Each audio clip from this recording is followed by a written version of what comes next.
के माननीय उपराष्ट्रपति श्री जगदीप धनखड़ जी, प्रधानमंत्री श्री नरेंद्र मोदी जी, लोकसभा अध्यक्ष श्री ओम बिरला जी, राज्यसभा के उपसभापति श्री हरिवंश जी, राज्यसभा में सदन के नेता श्री जगत प्रसाद नाडा जी, राज्यसभा में विपक्ष नेता श्री मल्लिकार्जुन खड़गे जी, संसदीय कार्य मंत्री श्री किरेन रिजिजू जी, लोकसभा में विपक्ष नेता श्री राहुल गांधी जी, माननीय सांसदगण और प्यारे देशवासी, संविधान दिवस के पावन अवसर पर आप सभी के बीच आकर मुझे हार्दिक प्रसन्नता हो रही।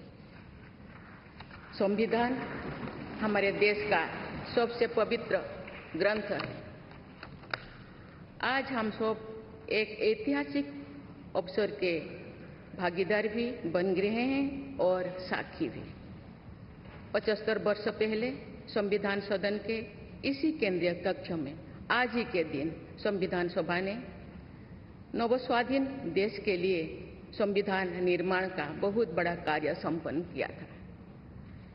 उस दिन संविधान सभा के माध्यम से हम भारत के लोगों ने इस संविधान को अपनाया, अधिनियमित किया और आत्मार्पित किया था। हमारे संविधान हमारे लोकतांत्रिक गणतंत्र की सुदृढ़ आधारशिला है। हमारा संविधान हमारे सामूहिक और व्यक्तिगत स्वाभिमान को सुनिश्चित करता है। आज कृतज्ञ राष्ट्र की ओर से मैं संविधान सभा के सदस्यों और कर्मियों को श्रद्धांजलि अर्पित करती हूँ। ये देश का सौभाग्य है कि संविधान सभा के अध्यक्ष डॉक्टर राजेंद्र प्रसाद ने तथा प्रारूप समिति के अध्यक्ष डॉक्टर बाबा साहेब आम्बेडकर ने संविधान निर्माण की यात्रा का मार्गदर्शन किया। बाबा साहेब आम्बेडकर ने प्रगतिशील और समावेशी सोच की छाप हमारे संविधान पर अंकित किया है। संविधान सभा में बाबा साहेब के ऐतिहासिक संबंधों से एक तथ्य स्पष्ट होता है कि भारत लोकतंत्र की जननी है। अपने लोकतंत्र पर गौरव की इसी भावना के साथ आज हम सब इस विशेष अवसर पर एकत्र हुए।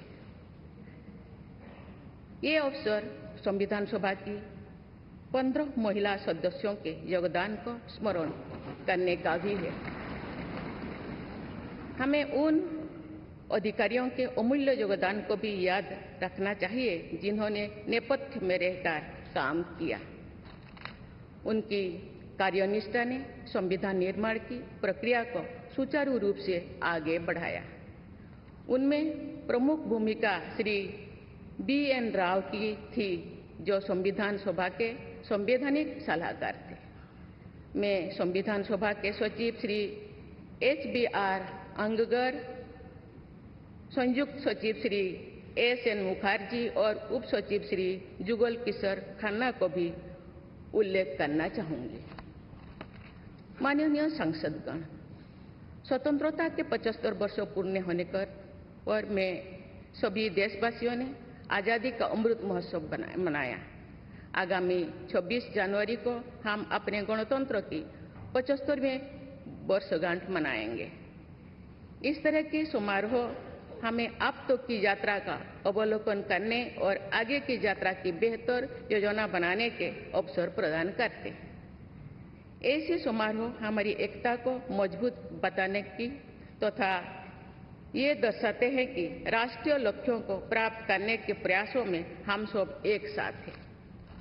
हमारे स्वाधीनता संग्राम के दौरान अनेक महान विभूतियों ने हमारे राष्ट्रीय आदर्शों को रेखांकित किया था। हमारी संविधान सभा में हमारे देश की विविधता को अभिव्यक्ति मिली थी। संविधान सभा में सभी प्रांतों और क्षेत्र के प्रतिनिधियों की उपस्थिति से अखिल भारतीय चेतना को शोर मिला था।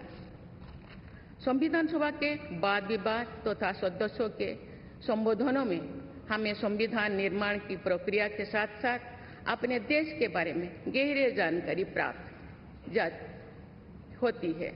आज जिन पुस्तकों का विमोचन किया गया तथा जो शॉर्ट फिल्म्स दिखाई गई उनमें लोगों को हमारे संविधान निर्माण के गौरवशाली इतिहास का परिचय प्राप्त होगा। एक अर्थ में भारत का संविधान कुछ महानतम मेधावी लोगों द्वारा लगभग 3 वर्षों के विचार विमर्श का परिणाम था, लेकिन सही अर्थ में ये हमारे लंबे स्वाधीनता संग्राम का परिणाम था। उस अतुलनीय राष्ट्रीय आंदोलन के आदर्शों को संविधान में अत्यंत महत्वपूर्ण स्थान दिया गया। उन आदर्शों को सुस्पष्ट और संक्षिप्त रूप से संविधान की प्रस्तावना में व्यक्त किया गया है। ये आदर्श है न्याय, स्वतंत्रता, समता और बंधुता। ये आदर्श सदियों से भारत को परिभाषित करते रहे हैं। संविधान की प्रस्तावना में उल्लिखित आदर्श एक दूसरे के पूरक है। समग्र रूप से ये सभी आदर्श ऐसा वातावरण उपलब्ध कराते हैं जिसमें हम नागरिक को फूलते फलते समाज में योगदान देने तथा साथी नागरिकों की मदद करने का अवसर मिलता है। माननीय सांसदगण, संविधान की भावना के अनुसार कार्यपालिका, विधायिका और न्यायपालिका का ये दायित्व है कि वे सामान्य लोगों के जीवन को सुगम बनाने के लिए मिलजुल कर काम करें। संसद द्वारा पारित किए गए अनेक अधिनियमों से जन आकांक्षाओं को अभिव्यक्ति मिली है। देश के आर्थिक एकीकरण के लिए स्वतंत्रता के बाद का सबसे बड़ा टैक्स सुधार गुड्स एंड सर्विसेज टैक्स को के रूप में किया गया है। वर्ष 2018 में राष्ट्रीय पिछड़ा बल आयोग को संवैधानिक दर्जा प्रदान किया गया है। वुमेन लेड डेवलपमेंट की सोच को यथार्थ रूप देना सामाजिक न्याय के संवैधानिक आदर्शों को प्राप्त करने के लिए अनिवार्य है। नारी शक्ति बंधन अधिनियम द्वारा हमारे लोकतंत्र में महिला सशक्तिकरण के एक नए युग की शुरुआत की गई है। दंड के स्थान पर न्याय तथा अपराध के स्थान पर सुरक्षा की भावना पर आधारित भारतीय न्याय संहिता, भारतीय नागरिक सुरक्षा संहिता और भारतीय साक्ष्य अधिनियम को पारित करके सांसदों ने आधुनिक सोच को अपनाने का प्रभावशाली परिचय दिया है। ऐसे अनेक अधिनियमों को पारित करने के लिए मैं सभी सांसदों की सराहना करती हूँ। पिछले कुछ वर्षों के दौरान सरकार ने समाज के सभी वर्गों, विशेषकर कमजोर वर्गों के लोगों के विकास के लिए अनेक कदम उठाए हैं।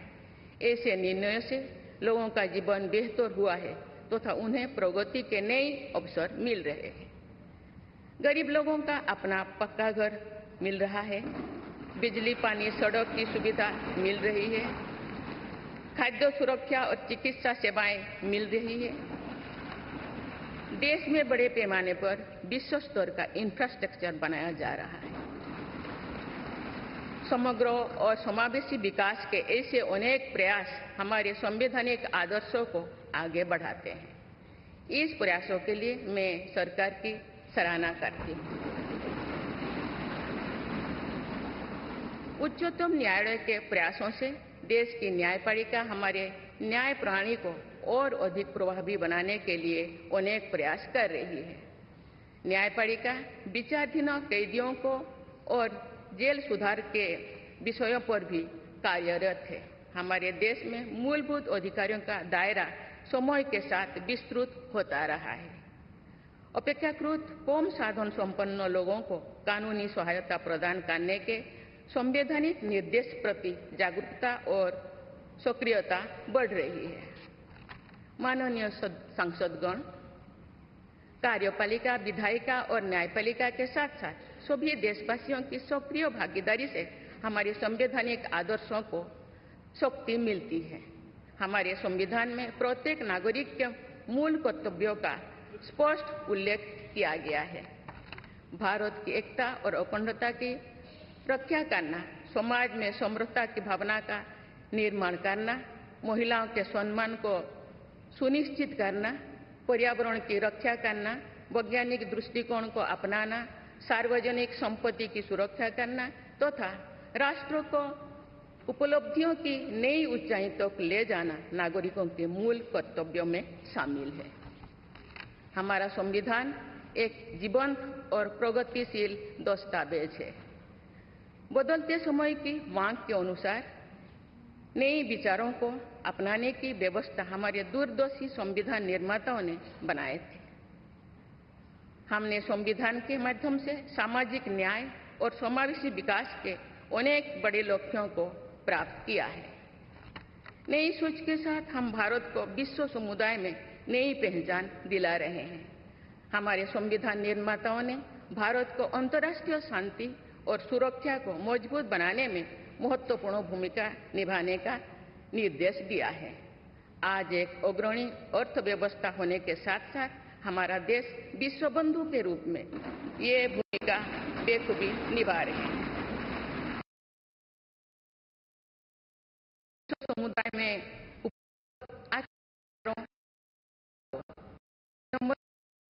आत्मसात करने के लिए भी तत्पर रहते हैं। देश की जरूरतों के मुताबिक उत्कृष्ट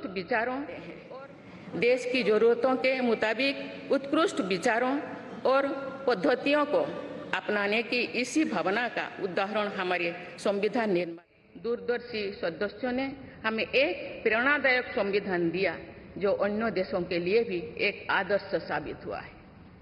संविधान सभा के अध्यक्ष और मेरे प्रतिष्ठित पूर्ववर्तियों में सर्वप्रथम डॉक्टर राजेंद्र प्रसाद ने वर्ष 1949 में आज ही के दिन अपने भाषण में एक विचार व्यक्त किया था कि संविधान को जीवंत बनाए रखना उन लोगों पर निर्भर करता है जो उसका संचालन करते हैं। उन्होंने ये भी कहा था कि कई चीजें जो संविधान में नहीं लिखी जा सकती उनका संचालन परंपराओं के आधार पर किया जाता है। उन्होंने ये अपेक्षा व्यक्त की थी कि हमारा देश आवश्यक सामर्थ्य अर्जित करेगा और समुचित परंपराएं विकसित की जाएगी। मैं पूरी विश्वास के साथ कह सकती हूँ कि लगभग 3/4 सदी के संवैधानिक यात्रा के दौरान हमारे देश ने उन क्षमताओं को अर्जित करने और आर्थिक परंपराओं को विकसित करने में उल्लेखनीय सफलता प्राप्त की है। हमने जो अनुभव प्राप्त किए हैं आने वाली पीढ़ियों को उनसे अवगत कराया चाहिए। वर्ष 2015 में सरकार द्वारा 26 नवंबर को संविधान दिवस के रूप में मनाने का निर्णय लिया गया। तब से प्रत्येक वर्ष मनाए जा रहे संविधान दिवस के समारोह से हमारे युवाओं में देश के बुनियादी दस्तावेज यानी संविधान के विषय में जागरूकता बढ़ाने में मदद मिली है। संविधान के प्रति युवाओं में उत्साह को देखकर हम सब देश के भविष्य के प्रति आश्वस्त हो सकते हैं। मैं सभी देशवासियों से अनुरोध करती हूँ कि वे हमारे संवैधानिक आदर्शों को अपने आचरण में डालें, मूल कर्तव्यों का पालन करें तथा वर्ष 2047 तक विकसित भारत के निर्माण के राष्ट्रीय लक्ष्य के प्रति समर्पण के साथ आगे बढ़े। मैं संविधान दिवस के अवसर पर सभी देशवासियों को बधाई देती हूँ। आप सभी को मेरा शुभकामनाएं। धन्यवाद। जय हिंद, जय भारत।